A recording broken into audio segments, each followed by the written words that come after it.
Wafanya biashara mjini Kakamega wamefanya maandamano ya amani kutuma ujumbe kwa wanasiasa ambao wamekuwa wakielekeza siasa zao katika soko kuu mjini Kakamega na kusababisha kupotea kwa bidhaa zao wakati polisi wanapokabiliana na vijana.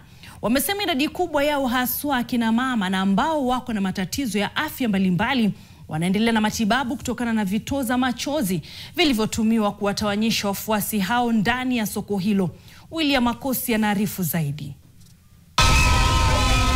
Biashara yetu imeharibika wakati maandamano imekuwa town. Watu wamepoteza vitu zao, hakuna mtu wa kutusaidia, na tunataka kuambia serikali ya Kenya, rais wetu Mheshimiwa William Samoei Ruto, tafadhali kuanzia leo wa mambo ya siasa watu wapeleke kwa viwanja ya siasa, sio sokoni.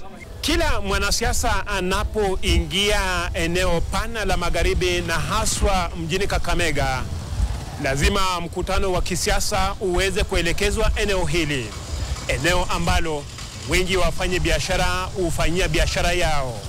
Kama serikali ya county na serikali ya national haitalinda biashara zetu, na sisi tutajipanga. Na watoto wenye tunaona ni watoto wetu wenye tumezaa. Tunaomba wanasiasa msifanye tuue mtoto ambaye tumezaa. Sasa wafanyabiashara hao wameandaa maandamano ya amani mjini Kakamega, wakitaka wale ambao huelekeza siasa zao eneo hili kuweza kukoma. Badala apeleke mkutano mahali alipangiwa aweke, analete mkutano sokoni. Sisi tunaishi hapa na kabila zote. Wafanyabiashara hao wanadai makabiliano yaliyotokea wiki moja iliyopita kati ya wafuasi wa chama cha DCP pamoja na maafisa wa polisi na kulazimisha kutupa vito machozi ilisababisha hasara kubwa kwao. Tumeona maneno ya Gen Z juzi, watu wakaibiwa vitu sokoni na hakuna mtu anatulipa. Na sisi ni wamama ambaye tunatafuta kwa kuuza mboga. Biashara yetu inaharibiwa na hatulipwi.